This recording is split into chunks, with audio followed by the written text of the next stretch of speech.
बेटा आज हम लोग कोनिक सेक्शंस का जो है वो सर्कल्स करेंगे, बेसिक कॉन्सेप्ट्स देखेंगे। सारा लेक्चर इंपॉर्टेंट होने वाला है।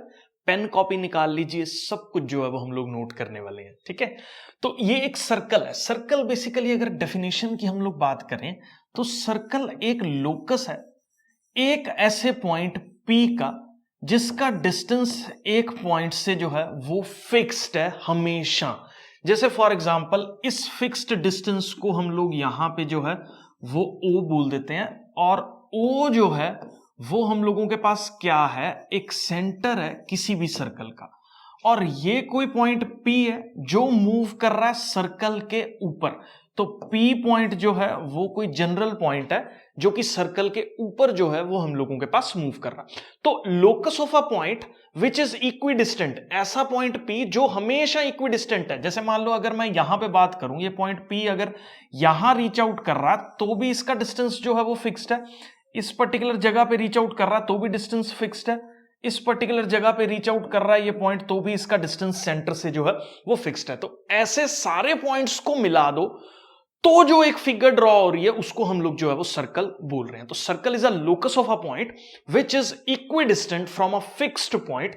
यहां पे हम लोगों ने फिक्स्ड पॉइंट को O ले रखा है, और जो मूविंग पॉइंट है हम लोगों के पास उसको हम लोगों ने जो है वो P से डिनोट कर रखा है। आई होप बेटा जी सर्कल की बेसिक डेफिनेशन जो है वो आपको क्लियर है। अब बेटा जी हम लोग सर्कल की जो है वो इक्वेशन निकालेंगे कि उन पॉइंट्स को जो है वो हम लोग किस इक्वेशन से जो है वो सेटिस्फाई करवा सकते हैं। तो ये जो बेटा जी O पॉइंट है, इस पॉइंट को मैंने जो है वो H, K जो है वो ले लिया, और ये जो P पॉइंट है इसको हम लोगों ने जो है वो X, Y ले लिया। और सर्कल का जो सेंटर रेडियस है, सेंटर से डिस्टेंस इस पॉइंट P का, उसको मैंने जो है वो A मान लिया। तो अगर बेटा जी मैं डिस्टेंस फॉर्मूला इस्तेमाल करूं तो OP distance which is equal to the radius of the circle, ये हम लोग जो है वो कैसे फाइंड आउट करेंगे। यहां पे सिंपल जो है वो डिस्टेंस फॉर्मूला हम लोग लगा रहे हैं। तो डिस्टेंस फॉर्मूला जब हम लोग अप्लाई कर रहे हैं तो ये क्या बन रहा है, देखो x माइनस एच का स्क्वायर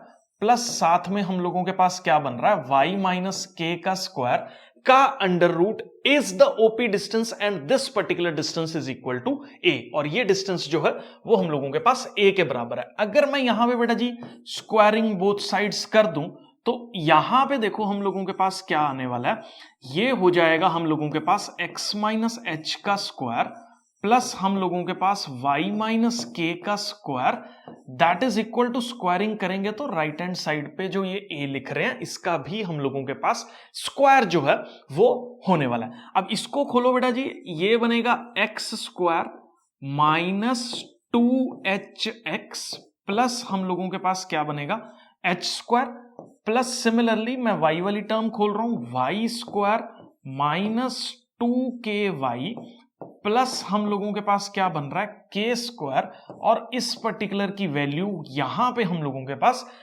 a स्क्वायर के बराबर जो है वो हो रही है। अगर आप इसको आगे फर्दर सॉल्व करो तो जनरल इक्वेशन जब हम लोग लिख रहे हैं तो x square plus y square minus of 2hx minus of 2ky plus हम लोगों के पास क्या बन रहा है यहां पे h square plus k square minus A square, it is equal to 0।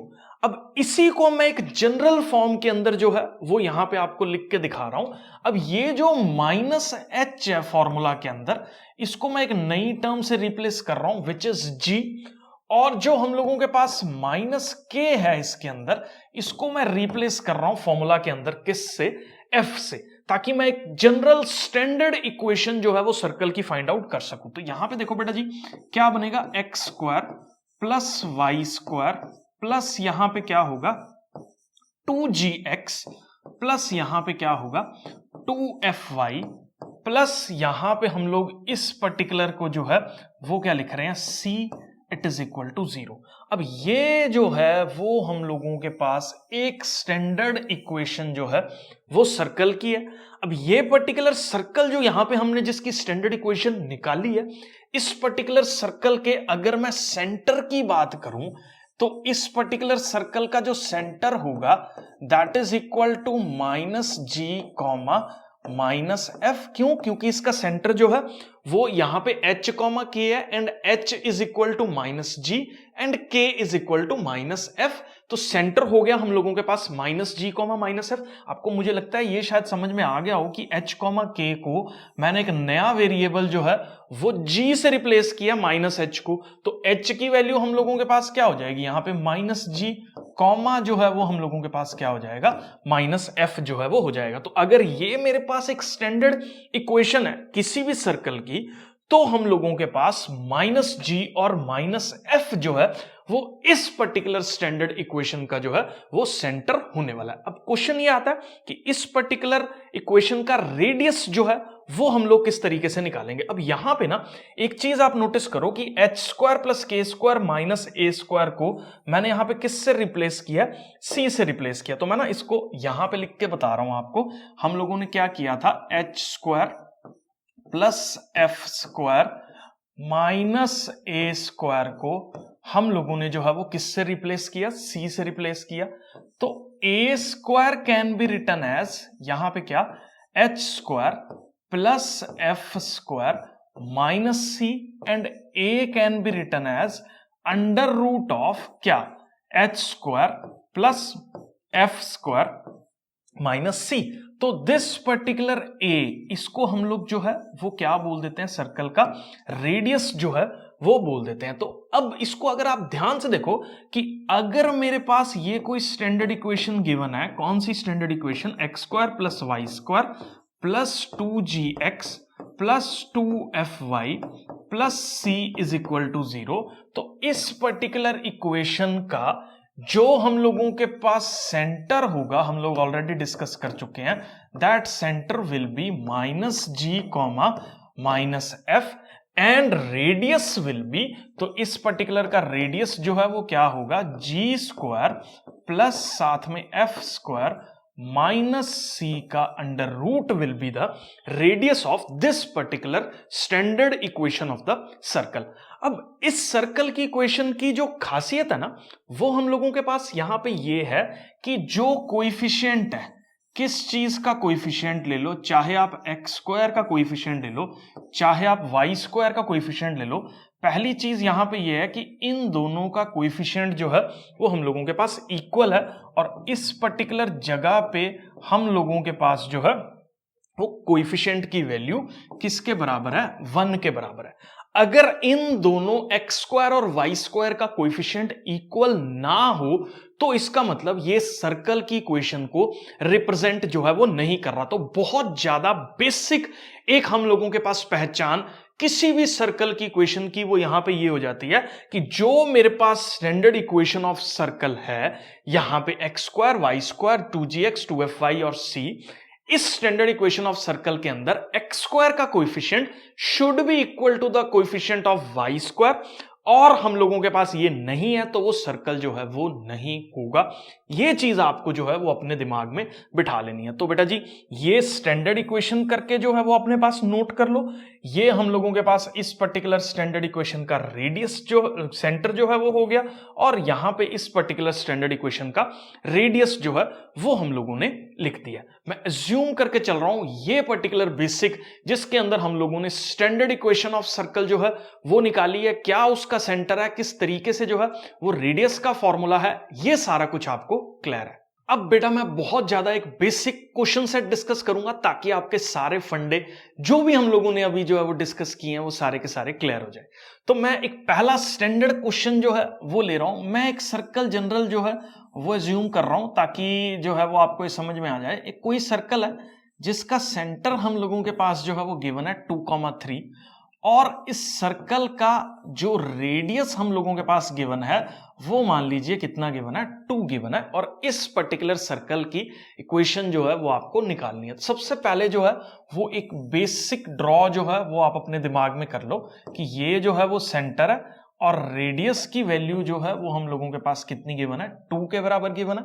Centre के जो कोऑर्डिनेट्स हैं वो हम लोगों के पास 2,3 है। तो सर्कल की इक्वेशन, किसी भी चीज की इक्वेशन निकालने के लिए आप उसके जनरल पॉइंट्स यहां पे लेट कर लो, क्योंकि ये सर्कल जो है वो 2 डायमेंशनल फिगर के अंदर लाई कर रहा है, तो एक्स और वाई के अंदर जो है इसमें वेरिएशंस आने वाली हैं, तो मैंने एक्स और वाई पॉइंट्स जो है वो 2 लेट कर लिए। ठीक है, अब इसके अंदर देखो, अगर मैं यहां पे बात करूं कि यहां पे डिस्टेंस फॉर्मूला लगाओ, डिस्टेंस फॉर्मूला जब हम लोग यहां पे लगाएंगे तो ये क्या होगा, x माइनस 2 का स्क्वायर प्लस हम लोगों के पास क्या होगा, y माइनस 3 का स्क्वायर का अंडर रूट, ये डिस्टेंस फॉर्मूला हो गया। और ये डिस्टेंस किसके बराबर है, 2 के बराबर है। यहां पे स्क्वायरिंग करोगे जब आप, तो ये क्या होगा, x माइनस 2 का स्क्वायर प्लस यहां पे क्या होगा, y माइनस 3 का square, that is equal to 4। ये हम लोगों के पास जो है वो सर्कल की इक्वेशन बन जाएगी। अब इस इक्वेशन को अगर मैं स्टैंडर्ड फॉर्म के अंदर लिखूं तो ये कुछ इस तरह से जो है वो अपने को दिखने वाली है। तो x square minus 2 times 2x plus 4 plus यहां पे क्या होगा, y square minus 2 times 3y plus यहां पे 9 माइनस 4 इज इक्वल टू 0। ये 4 को मैं इस डायरेक्शन में ले गया। तो इसको अगर मैं लिखूं स्टैंडर्ड इक्वेशन के अंदर, तो x square plus y square minus 4x minus 6y plus हम लोगों के पास ये 4 से जो ये वाला 4 है वो कट गया, plus 9 that is equal to 0। तो ये जो है वो अपने पास एक स्टैंडर्ड इक्वेशन ऑफ सर्कल जो है वो होगी। अब मैं ना इसी particular standard equation of circle से आपको सेंटर और रेडियस निकालना जो है वो मैं सिखाऊंगा। अब मैं नेक्स्ट स्लाइड पे जो है वो मूव कर रहा हूं, तो इसी में जो है वो हम लोग इसको देख लेते हैं। चलो, अब यहां पे देखो, सबसे पहले आपको ध्यान देना है कोएफिशिएंट ऑफ एक्स पे। ध्यान से इस चीज को जो है वो सुन लेना। मान लीजिए कोई इक्वेशन आपको इस पर्टिकुलर फॉर्म में जो है वो गिवन है, तो इस पर्टिकुलर फॉर्म में अगर कोई इक्वेशन आपको गिवन है तो उस पर्टिकुलर इक्वेशन का सेंटर आपको कैसे कैलकुलेट करना है, एकदम सिंपल कॉन्सेप्ट है। एक्स के कोएफिशिएंट पे जो है वो आप फोकस करो।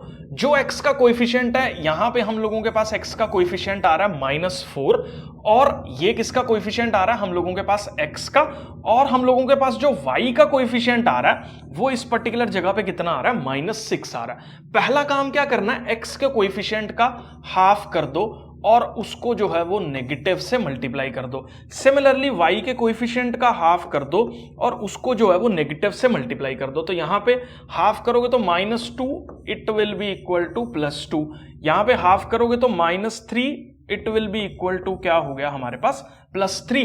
तो सेंटर जो है वो, अगर मैं इस पर्टिकुलर इक्वेशन से सेंटर निकालूं तो देखो हम लोगों के पास सेंटर क्या आ रहा है, 2,3 जो है वो सेंटर आ रहा है। कैसे सेंटर निकालना है, एक बार मैं फिर से आपके साथ जो है वो डिस्कस कर रहा हूं।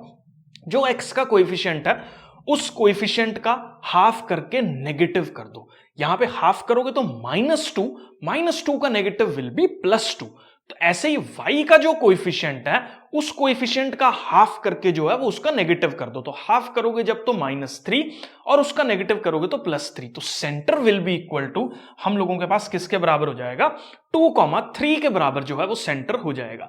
अब क्वेश्चन ये आता है, यही पर्टिकुलर इक्वेशन से सेंटर निकालना हम लोगों ने जो है वो सीख लिया। अब इसी पर्टिकुलर इक्वेशन से हम लोग जो है वो रेडियस कैसे फाइंड आउट करेंगे। तो बेटा जी ये रेडियस का फॉर्मूला मैं यहां पे अलग से जो है वो लिख रहा हूं। तो this particular radius or it is equal to, अगर आपने स्टैंडर्ड फॉर्मूला नोट कर रखा है अपने पास, तो ये g² प्लस हम लोगों के पास क्या है, f² -c के अंडर रूट के बराबर है। अब यहां पे g देखो, यहां पे g की वैल्यू जो है वो हम लोगों के पास क्या है, 2gx -2 के बराबर जो है, क्योंकि स्टैंडर्ड इक्वेशन में यहां पे क्या है, इट इज +2gx प्लस हम लोगों के पास 2fy प्लस c, और यहां पे हम लोगों के पास क्या है, x² प्लस y²।